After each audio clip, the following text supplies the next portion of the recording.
আল্লাহ রাব্বুল আলামিন যে শাবান মাস দিলেন, আর মাত্র কয়েকদিন পরেই রমজান। মাহে রমজানের জন্য আমি আপনি কতটুকু প্রস্তুতি নিতে পারছি, এটা আমার আপনার একটি ভাবার বিষয়। কতটুকু তওবা করতে পারছি, কতটুকু আল্লাহ রাব্বুল আলামিনের নিকট থেকে আরো নিকটতম হওয়ার জন্য প্রস্তুতি গ্রহণ করছি। আমি গত জুম্মায় এই শাবানে আল্লাহ রাব্বুল আলামিন পবিত্র লাইলাতুল বারাত এই রজনীতে 13 প্রকার মানুষকে আল্লাহ ক্ষমা করেন না, এদের বিষয় নিয়ে কথা বলেছিলাম। সেখান থেকে বাকিটা আলোচনার দিকে এনে আজকে সূরা কিয়ামা থেকে আলোচনা। কিয়ামত একটি কঠিন একটি জায়গা, যে কিয়ামতটা এত ভয়ঙ্কর, এত কঠিন, যে জিনিসটি আল্লাহ রাব্বুল আলামিন সুযোগ দেওয়ার পরেও আমি আপনি অবহেলা করে ছেড়ে দিচ্ছি। এই শাবান মাসে আল্লাহ গুনাহ মুক্ত করতে চেয়েছেন, গুনাহ মাফ করতে চেয়েছেন। কে আছো আমার চেয়ে গুনাহ মাফ চাও, তওবা করো, ক্ষমা চাও, নিষ্পাপ হয়ে মাহে রমজানকে তুমি গ্রহণ করো। এখন এমন কিছু মানুষ আমাদের মাঝে আছে যারা হলো সময় পাওয়ার পরেও, সুযোগ আসার পরেও, তওবা করার পরেও ওই কাজটা আবারও বারবার করে করে। এই ব্যক্তিদের আল্লাহ রাব্বুল আলামিন কোনো সময় ক্ষমা করে না। এই জন্য আমি 13 প্রকারের বিষয়টি বলতে গিয়ে বলছিলাম, তার মধ্যে বড় একটি কারণ যেটা হলো শিরিক করা। রাষ্ট্রীয় শিরিক, সামাজিক শিরিক, ব্যক্তিগত শিরিক এবং বিভিন্ন কায়দায় যত প্রকার আল্লাহর অংশীদারিত্বের সাথে সম্পৃক্ত নিয়ে শিরিক করা হয়, এই শিরিককারীদের আল্লাহ ক্ষমা করে না। 2 নম্বর ছিল হিংসুক, যারা মানুষকে হিংসা করে ক্ষতিগ্রস্ত করতে চায়, এদেরকে আল্লাহ ক্ষমা করে না। 3 নম্বর হলো আত্মহত্যাকারী, আত্মহত্যা করে জীবন দিয়ে দিলাম। আমি বিভিন্ন কায়দায় হতে পারে, এখন দেখা যায় ছেলে মেয়ে প্রেম প্রীতি করতে গিয়ে না পারার বেদনায় আত্মহত্যা করে ফেললো। এরপরে স্বামী স্ত্রী পরিবার পরিজন বিভিন্ন কায়দায় একটু ধৈর্য সহ্য না থাকার কারণে ধৈর্যচ্যুত হয়ে আমি জীবন রাখবো না, আত্মহত্যা করে আমি চলে যাব। মনে করেন চলে যান, চলে গেলেন, পরবর্তী এই ক্ষণিকের জায়গায় এসে আপনি সহ্য না করতে পেরে চলে গেলেন। এটা হলো, আমি গত জুম্মায় বলছিলাম, 100 বছর যদি কেউ বেঁচে থাকেন, সেটা হলো পরকালীন জীবনে গিয়ে 1 মিনিট অথবা 1.5 মিনিট সময়, 1 থেকে 1.5 মিনিট ধৈর্যচ্যুত হয়ে আত্মহত্যা করে জীবন দিয়েছেন। লক্ষ লক্ষ বছর যেখানে থাকতে হবে, ওই চিন্তা কি মাথার মধ্যে নিয়েছেন? এই চিন্তা যখন মাথার মধ্যে আসবে, ওই মানুষটি কখনো আত্মহত্যা করতে পারে না। এজন্য এই শ্রেণীর মানুষদের দোয়া আল্লাহ কবুল করে না। 4 নম্বর হলো মাতা পিতার অবাধ্যকারী, যারা পিতা মাতার হুকুম অমান্য করে, কষ্ট দেয় ইত্যাদি বিষয়টি আলোচনা করছিলাম। 5 নম্বর আত্মীয় স্বজনদের হক নষ্টকারী। 6 নম্বর মদ পানকারী। 7 নম্বর জিনাকারী। জিনাটা শুধুমাত্র এক পর্যায়ে পতিতালয়ে গিয়ে জিনা করা নয়। জিনাটা হলো চোখে, আপনি চোখ দিয়ে তাকাবেন খারাপ ভাবে, জিনা হবে। হাত দিয়ে অবৈধ কাজ করতে যাবেন, জিনা হবে। A to Z নিষেধাজ্ঞা যেখানে, সেই কাজ করতে গেলেই জিনার আওতায় যখন চলে আসবে, এই জিনাকারী যতক্ষণ পর্যন্ত খাস দিলে খাস নিয়তে তওবা না করবে, আল্লাহ রাব্বুল আলামিন তার দোয়া কবুল করবে না। 8 নম্বর জুলুম করে কর আদায়কারী। জুলুম করে কর আদায়কারী, যারা হলো শাসক, মনে করুন রাষ্ট্রীয় পর্যায় হতে পারে, থানা পর্যায় হতে পারে, ইউনিয়ন পর্যায় হতে পারে, একটি বাজার কেন্দ্রিক হতে পারে, যে কোনো বিষয় আপনি একটু দায়িত্ব গ্রহণ করার পরেই আপনি ক্রেতার উপরে, ব্যক্তির উপরে জুলুম করে, কর আদায় করে যত আল্লাহর ওলি আপনি শাস্তে যান না কেন, ওই দিন আল্লাহ রাব্বুল আলামিন আপনাকে কাঠ গড়ায় দাঁড় করবে। আসলে বলেন, কর আদায়কারী, জুলুম করে এই লোক আমার দেশে এখন আছে না নাই? কম না বেশি? একটু থেকে সুযোগ পাইলেই ও মনে করে আমার এটাই সম্পদ। আচ্ছা, এই কথাটি আপনারা আবার মনে করেন না যে আমি আপনাদের বললাম আর একজনকে বললাম, সেটা কিন্তু না। এর মধ্যে যে শামিল ওই ব্যক্তি অবশ্যই একটি কথা সমাজের মধ্যে আছে, মাটিতে হাত দিলেই গুনাহগার চমকে ওঠে। অপরাধ যদি আপনি না করে থাকেন, পুলিশকে কেন আপনি ভয়ে পলাবেন, ভয় করবেন? আপনি অত্যাচারিত, জুলুম করে, মানুষকে বিপদগামী করে যত মানুষ আপনার জন্য বদদোয়া করবে, প্রত্যেকটি জুলুমের দোয়া আল্লাহর দরবারে কবুল হয়ে যায়। এটি পূর্বে হয়েছে, এখনো হবে, ভবিষ্যতেও হবে কিনা বলেন? এর থেকে আপনি বিরত থাকবেন। যারাই এর সাথে জড়িত, সারা দেশ ব্যাপী জুলুমের সাথে জড়িত, এই জুলুম পরিহার না করলে আল্লাহ রাব্বুল আলামিন তাকে ছাড় দিবে না। 8 নম্বর। 9 নম্বর হলো জাদুকর। আমার দেশে জাদুকর আছে না নাই বলেন? মানুষকে এমন ভাবে, এমন কায়দায় জাদু করে কনভার্ট করে বিপদগামী করে ফেলে দেয়, উনি কল্পনাই করতে পারে না। এই জাদুকরা কি বলেন? হারাম। জাদুকরদের দোয়া আল্লাহ কবুল করে না। ভবিষ্যৎবাণী যারা দেয় এবং গণক যারা কুফরি কাজে লিপ্ত থাকে, এই কুফর যারা কুফরি কাজে লিপ্ত থাকে, যেমন দেখুন বাস্তব জিনিস, ছেলে নাই, মেয়ে নাই, পরিবারের সমস্যা, নানান কায়দায় বিপদগ্রস্ত, তখন যাই হলো বিভিন্ন পীরের কাছে, মাজারের কাছে, দরবারের কাছে, পীর সাহেবের কাছে, আপনি কবিরাজের কাছে, যায় কিনা বলেন? তারা ওই ব্যক্তিকে পেয়ে, এক শ্রেণীর মানুষরা যেইভাবে ব্যবসা করে নিজেকে প্রতিষ্ঠিত করতে চায়, আল্লাহ রাব্বুল আলামিন তাদের এই প্রতিষ্ঠিতটা ধ্বংস করার জন্য যথেষ্ট কিনা বলেন? আবার কিছু ভালো মানুষ আছে না নাই বলেন? আপনি জিন ভূত তাড়বেন, এই তাড়ার জন্য আল্লাহ কোরআনে কারিমের মধ্যে সূরা দিয়েছেন কিনা বলেন? আপনি ঝাড়া দেওয়ার জন্য বলেন, পানি পড়া দেওয়ার জন্য বলেন, যে কোনো বিপদগামী অবস্থায় যদি আপনি, কোরআনকে শেফা কেন বলা হয়েছে? কোরআনকে শেফা কেন বলা হয়েছে? কোরআন শুধু একটি তেলাওয়াতের কিতাব নয়, তাবিজের কিতাব নয়, কোরআনটি হলো একটি ঔষধ। কোরআনটা মুমিনদের একটি চিকিৎসালয়। আমার দেশে দোকান খুলে বসে আছেন, যখন যাই এই বিভিন্ন কায়দায় মানুষকে ধোঁকা দিয়ে আল্লাহর কোরআনকে অমান্য করে এই হারাম কাজ করে নিজেকে ইমানদার সেজে সমাজে যতই প্রতিষ্ঠিত হতে চাক না কেন, ওই মানুষগুলা আল্লাহর গজব তাদের জন্য আছে না নাই বলেন? আমি করি, আপনি করেন, যেই করেন, এই কার্যক্রম থেকে আপনাকে পরিবর্তন হতে হবে। এবং তাদের এই কাজ যারা করবে, আল্লাহ তাদের দোয়া যদি কবুল না করে, তার পিছনে এখন নামাজ পড়বেন কিভাবে? তাকে নেতা মানবেন কিভাবে? আছে না নাই বলেন? এটা কি ব্যক্তি সম্পর্কে আলোচনা, না সবার জন্য সমান? এই আলোচনা আমাদের সকল ব্যক্তিদের জন্য হলো প্রযোজ্য। আরেকটি বিষয় অত্যন্ত ভয়ঙ্কর, 11 নাম্বার যেটা, সেটা হলো বাদ্যযন্ত্র বাজায়ে অনুষ্ঠান করা। আছে না নাই বলেন?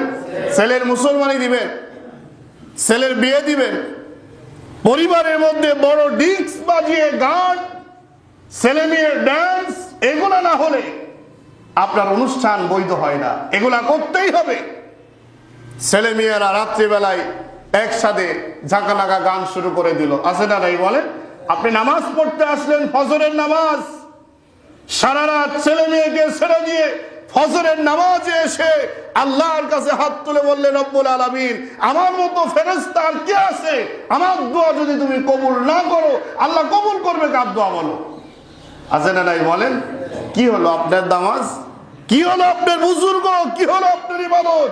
আপনি যদি সমাজ থেকে, আপনার পরিবার থেকে হারাম কাজ বন্ধ না করতে পারেন, আপনি বুঝবেন আপনার এই নামাজ ইবাদত আল্লাহর কাছে আপনার কবুল হচ্ছে না।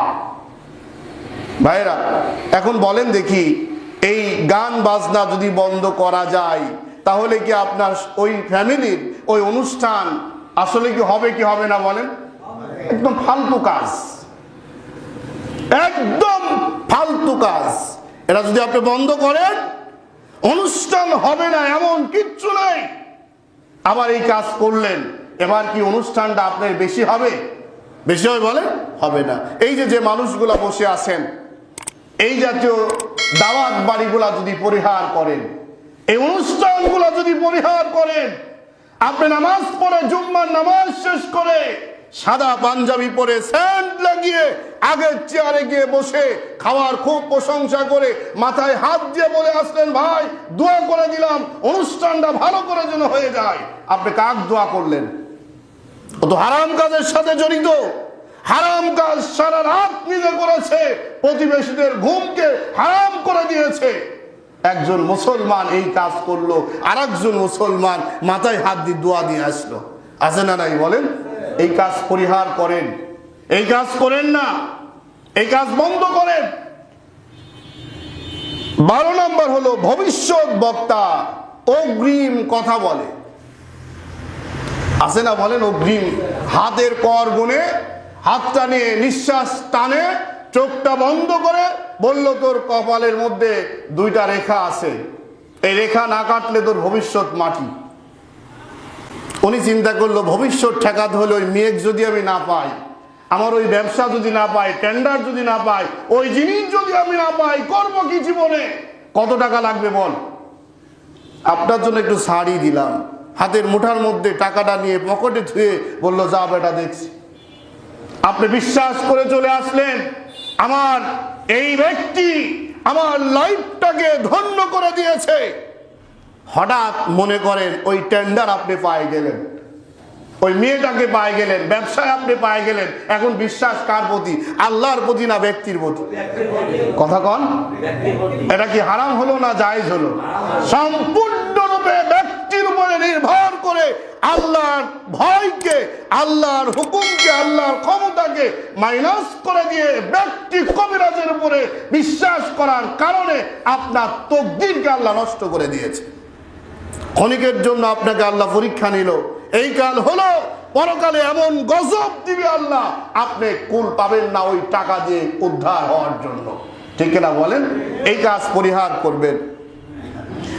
আরেকটি 13 নম্বর যেটা, সেটা হলো আমাদের মাঝের মধ্যে এই ভাইয়েরা অনেকটা আছেন, টাকনোর নিচে প্যান্ট পরা, লুঙ্গি পরা, পায়জামা পরা, পুরুষরা নিচে পড়বে আর মেয়েরা এখন উপরে পড়বে। কেন? স্মার্ট বাংলাদেশ গড়ার জন্য কোটি কোটি টাকা খরচ করেছি, আমরা যদি স্মার্ট না হতে পারি, হবো কবে? অনেক ভাইয়েরা অজুখানায় গিয়ে, পেশাবখানায় গিয়ে দাঁড়িয়ে পেশাব করে। কে ভাই একটু বসেন, কয় বোঝেন না স্মার্ট এখন যদি এই পোশাক পরে বসি সব শেষ। আছে না নাই? বলেন, ও নামাজি মুসলমান দাঁড়িয়ে পেশাব করে স্মার্টের পরিচয় দিয়ে কিসের তুমি ইমানদার? এটা কারো বিরুদ্ধে গেল না? বলেন, বাস্তব কিনা? বলেন, আপনি বিরুদ্ধে গেলে আপনি পরিবর্তন হন, আপনার বিরুদ্ধে গিয়েছে আপনি পরিবর্তন হন। বরং সে পরিবর্তন তো হবেই না, আর এক জায়গায় গিয়ে আলোচনা করে বলবে, যেই বলা বলল গো, অমুককে টার্গেট করেই বলল এগুলা। এমন লোক আছে না নাই? বলেন, কেন? বলেন, কেন? বলেন। আল্লাহ রাব্বুল আলামিন বলেন, বাল ইউরিদুল ইনসানু লিয়াফজুরা আমামা ইয়াসআলু আইয়ানা ইয়াউমুল কিয়ামাহ। আল্লাহ রাব্বুল আলামিন বলেন, এই মানুষগুলা যতক্ষণ পর্যন্ত নিজের থেকে পরিবর্তন না হয়, ব্যক্তির থেকে পরিবর্তন না হয়, তওবা করে ইস্তেগফার করে যদি নিজেকে সংশোধন না করতে চায়, আমি রব্বুল আলামিন তাকে আমি ক্ষমা করে দিব না। এমন মানুষদের মধ্যে হলো এই কাজগুলা করতে করতে আল্লাহ রব্বুল আলামিন বুকে মোহর মেরে দিয়েছেন, এমন মোহর মেরে দিয়েছেন উনি চোখে দেখার পরে অস্বীকার করবে। ওনার কিছু সাপোর্টার লোকেরা আছে, ওনাকে পাম দিয়ে আরো সামনে আগায় নেবে, আছে না রে বলে, এমন পাম দেওয়া দিবে, এমন কথাবার্তা বলবে, বলার পরে বলবে যে ভাই আসলে সমাজের মধ্যে আপনার মতো এমন কোন লোক আমার আর দেখা হয় নাই। আপনি একটা লোক, আপনি কোন কাজ করেন নাই, কোন জায়গায় যান নাই, এত ভালো কাজ করার পরে এই হুজুররা এত কথা কয় কে?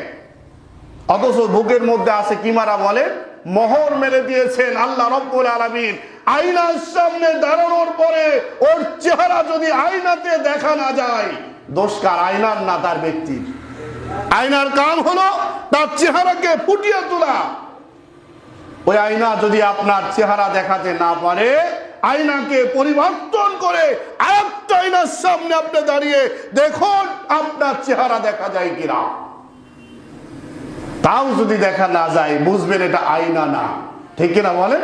এটা আয়না না, কারণ আয়নার কামই হলো তার চেহারাকে ফুটিয়ে তোলা। আল্লাহ রাব্বুল আলামিন বলেন, এমন মানুষ যারা আছে এরা পরকালীন জীবনকে বিশ্বাস করে না, কিয়ামতের দিন আল্লাহর সামনে হাজির হতে হবে চিন্তা করে না। যদি চিন্তা করত, ভয় করত, মানুষকে খুশি করার জন্য যেই কাজগুলা তারা করে ওর চাইতে বেশি করে কাজ করত আমার আল্লাহ রাব্বুল আলামিনকে খুশি করার জন্য। আল্লাহকে খুশি করেন, দুনিয়া পাবেন, পরকাল পাবেন, সব জায়গা উন্মুক্ত যদি হয়ে যায়, মান সম্মান ইজ্জত দেওয়ার মালিক পৃথিবীতে একজন আছে, সে কে? আর একজন আছে নাকি বলেন? আর একজন যিনি আছে তিনি হলো শয়তান। এই শয়তান আপনাকে এই 13 প্রকার কাজের মধ্যে ইনভলভ দিয়ে বলবে ঠিকই আছে। কতজন দেখলাম তুই ঠিক, সবে বরাতে রাত্রে যে কাদা কাটলেন, তাহাজ্জুদ পড়লেন, এত দোয়া করলেন, আপনার মতো এত রাত জাগা লোক আমার জীবনে দেখি নাই। উনি চিন্তা করলেন, উরি বাবা, আমাকে যেই পা মারলো, তার মানে সমাজের মানুষ আমাকে যে অলি ভাবছে, আমার চাইতে তো ভালো কেউ নাই। ওই জায়গার থেকে পরিবর্তন না হয়ে ওই মানুষটি ওই কাজগুলাকে আরো মজবুত করে ধরে রাখে। অথচ আল্লাহ যেখানে বিধান দিয়েছেন, আল্লাহর বিধান মানাটাই কিন্তু সহজ। বাথরুমে গিয়ে আপনি দাঁড়িয়ে পেশাব যদি না করেন, আজকের বিজ্ঞানী বলতেছে শরীরের যত উপকারিতা আছে এই উপকার থেকে আপনি বঞ্চিত হয়ে যান। কেন দাঁড়িয়ে প্রসাব করবেন? আপনি প্রসাব করে কুলুপ নেন, এর মধ্যে কল্যাণ দিয়েছেন আল্লাহ রাব্বুল আলামিন। এটাকে মানে না, স্মার্ট হওয়ার জন্য এটাকে মানে না। এখন দেখেন আবার কিছু কিছু যুবক ভাইরা চুল রাখছে একদম এই পর্যন্ত। কি ভাই, কি বাবা কয় সুন্নত মানছে, চুল রাখা সুন্নত, চুল রাখা সুন্নত মানতে গিয়ে এদিকে সুন্নত নাই, এই আরো যে সুন্নত গুলো আছে সেগুলা নাই। চুল রাখা সুন্নত মানতে গিয়ে লোকটা যায় রাস্তা দিয়ে হেঁটে, মহিলারা টাকপট নিচে প্যান্ট পরে চলবে, পায়জামা পরে চলবে। এখন আমার এই আপা, এই যুবক টাকনোর নিচে একদিকে প্যান্ট, অপর দিকে চুল বড়, এমন ভাবে যাচ্ছে পিছন থেকে মনে হয় আপা হেঁটে হেঁটে চলছে। আছে না নাই বলেন? কেন, কি কারণে, কেন যাও? আপনার ভাই, আমার ভাই, বন্ধু, ছেলে, পরিবার, এই সদস্যদের মধ্যেই তো একজন, আপনি তাকে বলেন বোঝান এই কাজ তোমার জন্য শোভা পায় না, এটা হলো মেয়েদের কাজ। আর দুঃখের টেরাই মেয়েরা এখন বিউটি পার্লারে গিয়ে ভুরু তুলে, চুলো কাটে, আবার সাইজ সুইজ হয়ে ওরা স্মার্ট হয়ে এখন রাস্তায় ঘুরে, দেখে মনে হয় যে ভাই যাচ্ছে। ঠিক না বলে? প্যান্ট, পোশাক সবগুলোর মধ্যে দিয়ে এখন মহিলাত্ব হারায়ে ফেলে। এখন ওরা হলো পুরুষ, এরা হলো নারী। কর এরা কি ইসলাম সাপোর্ট করে? বিয়ের সময় মেয়ে খুঁজে পান না, পাবেন কিভাবে? বিয়ের সময় ছেলে খুঁজে পান না, পাবেন কিভাবে?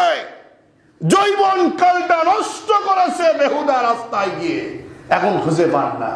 শেষ বয়সে গিয়ে কয় আমার বোমা যদি একটু ভালো হতো, খোঁজ খবর মনে হয় বেশি বেশি নিত। খোঁজ খবর বেশি বেশি নিবে কিভাবে? তোর মেয়েকে যেই রাস্তায় ব্যয় করেছো, তোমার মেয়েও তো আর একজনের বোমা হবে, ঠিক না বলেন? আর একজনের বোমা যখন হবে, তোমার মেয়ে তো যুবক ভাই হয়ে ঘুরছিল, আর জামাই যেটা পাবে সেটা তো আপা হয়েছিল। এখন যুবক চলে মেয়ের পোশাক পরে, মেয়ে চলে যুবকের পোশাক পরে, ছেলে মেয়ে পাবেন কিভাবে? এজন্য ভাইরা, কিয়ামতের ময়দান যখন শুরু হয়ে যাবে, সেই দিনকে জাহান্নাম সামনাসামনি যখন চলে আসবে, এই আপা ভাই আর এই শ্রেণীর মানুষগুলো তখন বলবে হায় আফসোস, এই জাহান্নাম যে দেখতে পাচ্ছি, হায় আফসোস, এটা কি আমার জন্য নাকি? আমার ভাইয়েরা, কপালে হাত থাপড়িয়ে বলবে হায় আফসোস, লাইতানি কদ্দামতু লিহায়াতি। আফসোস করে বলবে, হায়রে আফসোস, কপাল থাপড়িয়ে বলবে, নিজের শরীরের গোশতগুলা টেনে টেনে ছিঁড়ে বলবে, আমার যৌবনকাল নষ্ট করেছিলাম কেন? আমার যৌবনকালটা অবৈধ রাস্তায় চালিয়েছিলাম কেন? আল্লাহ আমাকে দুনিয়াতে মানুষ রূপে পাঠিয়েছিলে কেন? মানুষ না হয়ে যদি আমি গাছপালা, তরুলতা, অন্য কোনো প্রাণী হতাম, আজকে বিপদের মধ্যে থেকে আমি বেঁচে যেতাম। পৃথিবীর 18,000 মাখলুকাতের মধ্যে সবচাইতে শ্রেষ্ঠ, সম্মানী, মর্যাদাপূর্ণ কোন মাখলুকাতকে আল্লাহ বানিয়েছে বলেন? কথা বলেন আপনারাই। তারা কারা বলেন? আপনারা। এখন মানুষ আর কুত্তা, এই দুইটার মর্যাদা যদি এক জায়গায় করেন, আসলে কেউ মানুষ থাকবে? আল্লাহ রাব্বুল আলামিন বলেন, শোনো বান্দা, ওয়াইদ ক্বালা রাব্বুকা লিল মালাইকাতি ইন্নী জাইলুন ফিল আরদি খলিফা। আমি রব্বুল আলামিন 18,000 মাখলুকাতের মধ্যে তোমার শুধু মর্যাদা দিই নাই, তোমাকে সম্মানী করি নাই, আমি রব্বুল আলামিন আমার খলিফা হিসাবে তোমাকে নিযুক্ত করে এই দুনিয়ার বাদশাহী আমি মানুষকে দান করে দিয়েছি। সুবহানাল্লাহ। এই দুনিয়ার বাদশাহী কারা করবে? দুনিয়ার হুকুম, দুনিয়ার শক্তি। একটা রয়্যাল বেঙ্গল টাইগার একটা জঙ্গলে যখন থাকে, ওই জঙ্গলকে হুঙ্কার দিয়ে একটা টাইগার দখল করে রাখে। ওই বাঘ ভয় পায় কাকে বলেন? মানুষকে না কাকে? ওই বাঘ এই মানুষের সামনে আসলে সারেন্ডার হয়ে যায়, নত হয়ে যায়। কারণ কি? মানুষ হলো খলিফা আল্লাহ, প্রতিনিধিত্ব করবে আল্লাহ। এমন কোন প্রাণী নাই। মাঝে মাঝে দেখেন রাস্তা দিয়ে হেঁটে যায় হাতি, এরকম একটা হাতি জবাই করলে আমার এই অত্র এলাকার মানুষকে খাওয়াই দেওয়া যাবে কিনা বলেন? একটা হাতি যথেষ্ট। এই যে হাতি যায়, হাতি যেভাবে যাচ্ছে, ছোট্ট একটা মানুষ নোংরা সোংরা পোশাক পরে হাতির পিঠের উপরে বসে আছে, আর হাতি ঠক ঠক করে সামনের দিকে আগাচ্ছে। ওই হাতি যদি কান দিয়ে বাড়ি মারে, ওই মানুষের বসে থাকার ক্ষমতা আছে বলেন? হাতির শক্তি বেশি না মানুষের শক্তি বেশি? কথা বল না, কার শক্তি বেশি? মানুষের শক্তি বেশি নয়। হাতি যদি একটা হুঙ্কার দেয়, ওই মানুষটা পায়খানা করে ফেলবে। কিন্তু হুকুম মানছে কার? মানুষের। কার মানছে বলেন? মানুষের। কেন মানছে?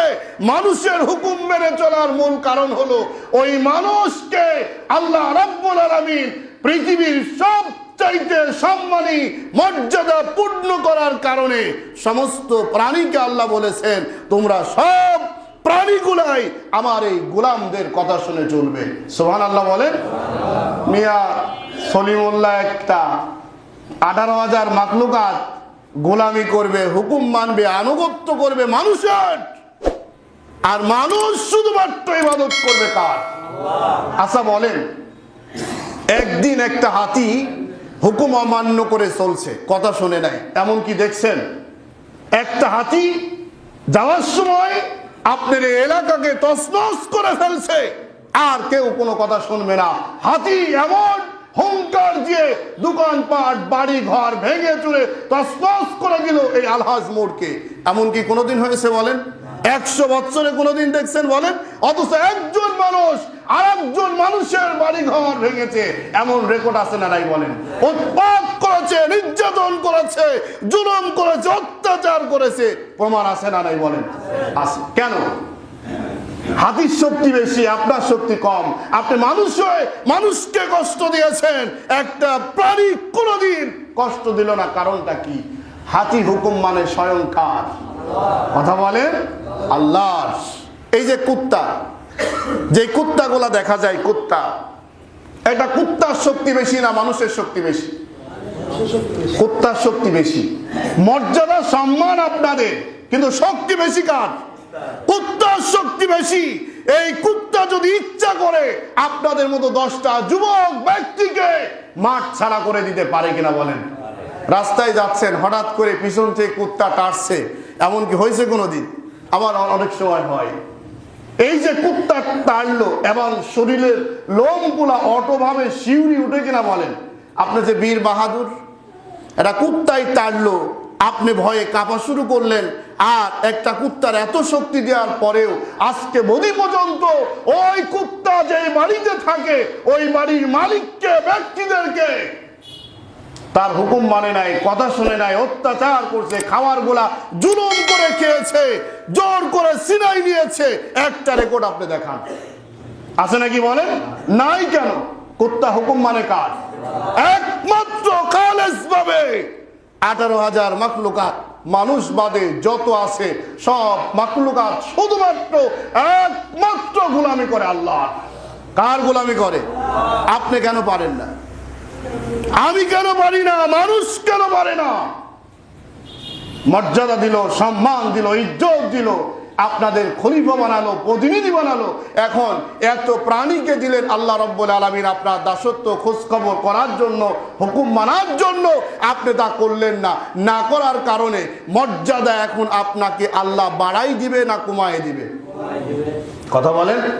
আল্লাহ রাব্বুল আলামিন বলেন, সুম্মা রাদাদনাহু আসফালা সাফিলিন। মানুষ, আমি তোমাকে শ্রেষ্ঠ জাতি বানিয়ে দিয়েছি। শ্রেষ্ঠ হওয়ার পরে তোমার অবস্থান ঠিক রাখতে যখন পারো নাই, তোমার অবস্থান যখন হারিয়ে ফেলেছ, আমি রব্বুল আলামিন তোমাকে নিচুর চাইতে নিচু এমন নিচে নামিয়ে দিব, এমন নিচু বানিয়ে দেব। উলাইকা কাল আনআম। আমি রব্বুল আলামিন চতুষ্পদ জন্তু জানোয়ার বানাই দেওয়ার কারণে আমি আল্লাহ রব্বুল আলামিনের কোনো কথা তোমার ভালো লাগবে না। এমন লোক আছে না নাই বলেন? উনি জানে এটা অপরাধ, এটা অন্যায়, এটা খারাপ, এরপরেও ওই কাজটা বার করে করে। তার মানে হলো সকল বিষয়গুলা অমান্য করার কারণে, অস্বীকার করার কারণে, আল্লাহর বিধান থেকে দূরে সরে যাওয়ার কারণে, কোরআনের রশিটা গলার থেকে বের করে ফেলে দেওয়ার কারণে ওই মানুষটা এখন মানুষ নাই, এখন হয়েছে তিনি হলো পশু। কি হয়েছে? কথা বলেন। আমরা কি পশু হতে চাই? কথা বলেন। আমরা হতে চাই সম্মানী ব্যক্তি। যে মর্যাদা আল্লাহ দিয়েছেন, সম্মান দিয়েছেন, ইজ্জত দিয়েছেন, মান সম্মান ইজ্জত সম্পূর্ণ যদি আপনি ধরে রাখতে চান, কোরআনের রশিকে গলার মধ্যে ঢুকিয়ে নিয়ে আল্লাহর হুকুমের বাহিরে চলার কোনো সুযোগ আপনার নাই। আছে নাকি বলেন? ভাইরা, একটু খেয়াল করুন, চিন্তা করুন। আরো প্রাণী যেগুলো আছে আমাদের, একটি প্রাণীও আচ্ছা বলেন, আমি আপনি ঊর্ধ্বে বাসি হলো 100 বছর। কেউ কেউ এই নিয়ে যুদ্ধ করছিল আগে যে না, 100 বছর হায়াত দেওয়া যায় না, কোন রকম 75 বছর করলাম, 70 বছর করলাম, এমন কথা হয়েছিল কিনা বলেন? আদম শুমারিতে যোগ বিয়োগ করে দেখা গেল গড় এখন আয়ু 70। মনে করেন 70 পার করে আমরা 100 বছর রাখলাম। এই 100 বছর আপনি হায়াত পালেন, 100 বছর বাঁচলেন। আচ্ছা, 100 বছর বাঁচার পরে এখন কোথায় যাবেন? এবার মরণ আছে না নাই বলেন? 100 বছর পরে আপনার আর ধরে রাখার সুযোগ নাই। অটোভাবে মুখে দাঁত পড়ে যাবে, শরীর দুর্বল হয়ে যাবে, আপনি দুর্বল হয়ে যাবেন, লুজ হয়ে যাবেন, নানান সমস্যার মধ্যে যখন আপনি পড়ে যাবেন, এবার চিন্তা করে গো আসলেই ও অঙ্কের বাপ একজন আছে গো, একজন ঠিক মতো বলতে, মুখে তো দাঁতই নাই, ঠিক মতো বলতে পারে না, একজন আছে গো, একজন না থাকলে এত কিছু হয়, আচ্ছা এই একজন আছে গো, এত কিছু না থাকলে হয়, এই বিষয়টা এখন চিন্তা করার সময় না যখন যৌবন ছিল তখন চিন্তা করার সময়? কখন বলেন? যৌবন যখন ছিল তখন, দাঁত যখন ছিল, আপনি তখন গোস্ত ভালো খেতে পাচ্ছেন, দাঁত নাই, এখন যতই নরম করে আপনাকে উপস্থাপন করা যাক আর কি ভালো লাগবে বলেন? আর ভালো লাগবে না। এই জন্য ভাইয়েরা, আল্লাহ রাব্বুল আলামিন আপনাদের 100 বছরের মধ্যে কি নিয়ামত দিয়েছে দেখুন। 20 বছর নামাজ কালাম কিচ্ছু পড়েন নাই, মনে করুন 20 বছর বাদ 100 বছরে থাকলো কত বছর ভাই? সবাই একটু বলেন। আচ্ছা 70 বছরে আপনি ধরেন, ডিজিটাল কায়দায় আদমশুমারিতে আপনার গড় আয়ু হলো কত? 70 বছরের 20 বছর বাদ দেন, কত বছর থাকলো? আরো 10 বাদ দেন বৃদ্ধকালের, এখন থাকলো কত? 40 বছর। সামনে আমাদের আসছে রমজান, কি আসছে? মাহে রমজান। এই মাহে রমজান মাসে এমন একটি রজনী আল্লাহ দিয়েছেন যেই রাত্রি ইবাদত করলে 1000 বছরের শ্রেষ্ঠ ইবাদতের সওয়াব আল্লাহ দিয়ে দিবেন। এখন আপনি ইবাদত করছেন কয় বছর? 40। কয় বছর বলেন? যোগ বিয়োগ একটু হিসাব লাগান না, কয় বছর? 40 বছরে কদরের রাত কয় বছর পাইছেন? 40টা।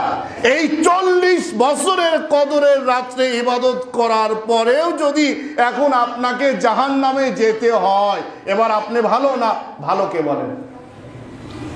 যোগ বিয়োগ আপনার কাছে আছে না বলেন? এই যে কদরের রাত্রে আপনাকে আল্লাহ তওবা করে গুনাহ মাফ করে দিলেন, রমজান মাস আপনি পেয়েছেন, রমজান মাস সামনে আসছে, এখন পর্যন্ত যদি পরিবর্তন না হন, নিজেকে শুধরে না নেন, সংশোধন না করেন, করবেন কবে? কথা বলেন, করবেন কবে? এইগুলা কি আসলে আমাদের কারো কি বিরুদ্ধে বলা হয় না আসলে আমাদের সবার দরকার? সবার দরকার না বলেন? এখন এক শ্রেণীর মানুষদের কাজই শুধু এই আলোচনার মধ্যে কার বিরুদ্ধে গেল, কার পক্ষে থাকলো। এখানে কোরআন যারা মানবে তার পক্ষে থাকবে, কোরআনের বাইরে যারা চলবে তার বিরুদ্ধে যাবে। কথা বলেন ঠিক কিনা? কোরআন হলো একটি মাপকাঠি, সত্যের মাপকাঠি। এই কোরআন একমাত্র মানুষকে পরিবর্তন করতে পারে, আবার কোরআন মানুষকে জাহান্নামে নিয়ে যেতে পারে। কিভাবে পারে? কোরআন আপনার চোখের মধ্যে আঙ্গুল ঢুকিয়ে ঢুকিয়ে বের করে দেয় কোনটা অপরাধ করেছেন, কোনটা ভুল করেছেন, কোনটা আপনার জন্য শোভা পায় না, এটা কোরআন একমাত্র খুঁটে খুঁটে আপনাকে ভুল ধরিয়ে দেয়। আবার কোরআন আপনি যদি একবার কাউকে সালাম দেন, ভুল বশতে আল্লাহ সওয়াবটা লেখে নাই, এমন কি হবে বলেন? একবার সালাম দিলে কয় নেকি? আগে যদি সালাম দেন 90 নেকি, কয় নেকি? 90 নেকি। সালামের জবাব যদি আপনি দেন 10 বেশি না 90 বেশি?